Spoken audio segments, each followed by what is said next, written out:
maybe one of the most compelling ones would be the uncovering hidden stakeholders. So for that, I'll go through just the basics and we can show that a little bit and talk about the Yeah, benefits. let's dive in. All right. So, Lizzie, since you volunteered partnership, then we'll run the demo on next roll. I look at that. All right. So, starting really with the basics in order to understand that concept of failing to influence stakeholders, really the challenge, right? The challenge that I want to focus on is we send a lot of materials throughout the sales process, and a lot of people get looped in at various points. At the end of the process, someone loops the CFO, and the CFO gets a deck. We just have like this big sleep deal that we just flipped because the champion just went to the CFO, and we're sometimes not fully drinking our own champagne, and was just trying to pitch the CFO in a really bad way, and we didn't build a proper business case, right? So there's that lack of access to these people and influence on all of these people that get involved at certain points of the sales process is what leads a lot of deals, especially today, right? We have S&B sales processes right now are 4 to 6 stakeholders involved. So like everything is complex.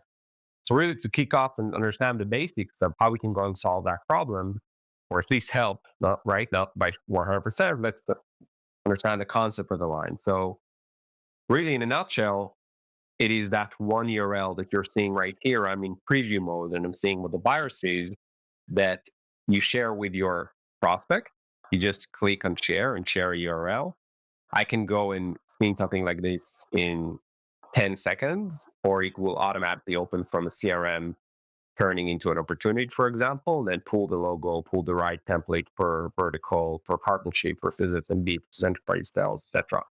And then from that point on, that kind of serves as that center of the deal. That's the evaluation space where I do most of my follow ups, not everything. We're not replacing email completely, but I do a lot of the follow up from here. I do a lot of collaboration and engagement, which turns it really into where the deal leads. So, for example, I'll go and share this after the first call. Let's say these tabs are hidden, okay? And I'll just send one email and saying that email, hey, it was great chatting with you. As promised, here's a link to the 2-minute demo, to a solution overview, a few case studies that were relevant. I can even go and link the specific area, and if they click on that link in that email, it will take them to that specific section. So I can do that in any area of the room, and that's already kind of me starting to organize everything in a much better way for my prospects in one place. So I'm helping drive trust with that team section that you saw at the top. It just helps consolidate and organize instead of 4 links that will get lost over email. There are multiple links in one place. And then throughout the process, I can start collaborating here. So let's say we get to a POC stage. A lot of companies introduce a mutual action plan when they start a POC. So I'll go and I'll share the screen during a POC planning conversation and start aligning on next steps.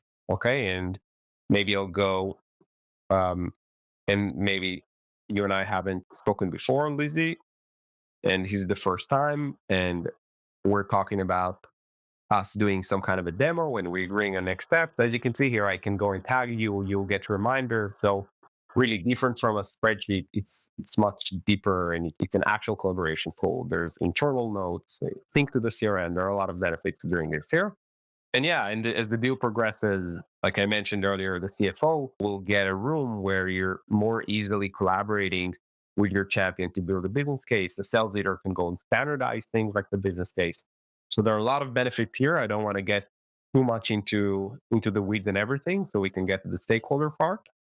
And then just one more thing to just show as an example. So let's say right now, you're ghosting me, or I'm between meetings and I want to add value between meetings. So a lot of AEs, have that big thread with a lot of people look into that thread. And if you continue following up and no one answers, it's a little bit of you seem like that salesy person that's chasing. But if I have a room, I can just go and let's say we talked about a certain architecture solution that's going to solve a problem. I can go and unhide it and I'll go and say, hey, busy. I thought this would be relevant. I will try to for email. And that will push to my email. Exactly. So the whole idea with buyers love Align the most. I think one of the biggest reasons that people go and sign up to Align and their biggest aha moment is when their buyers are telling them, wow, this is so incredible. This is so helpful. When a buyer tells you, wow, on how you're selling, not on what you're selling, your earning point. Like we've all lost so many deals on just a bad demo, bad discovery, bad experience. So having the opposite effect. Yeah. So you can now reply directly to that email. And that response will go into this specific section, which would allow any future stakeholder that looked into the process to basically have the context of an important previous conversation took place around the architecture. That makes sense. So you're creating essentially this collaborative environment where you bringing the buyer into the process of creating a business case. You just don't give them the slides to say, "Hey, these are the slides," right? You want to ensure that they participate in this whole process. They ask questions, and you adding things, and you forming this whole thing together. That's the kind of idea behind the solution. Is that right? Yeah, the business case is the end game of the buying journey. And I would say not every salesperson would need to know how to really build a business case. Maybe the more transactional SMB deals, it's a bit of an overkill. But this is just a way to organize the decision process, okay, to organize the decision supporting materials for your buyers, to help them loop in others in an easier way for you to stand out against the competition. And it's a great way to get engagement.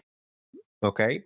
And then in addition to that, which we'll get to in a second, that allows you to get also benefits of a hidden stakeholder access and insights, which I'll show a little bit, and other benefits that we won't have time to go to everything, which is deal standardization and solving the mutual action plan spreadsheet that typically gets really bad adoption by buyers and sellers.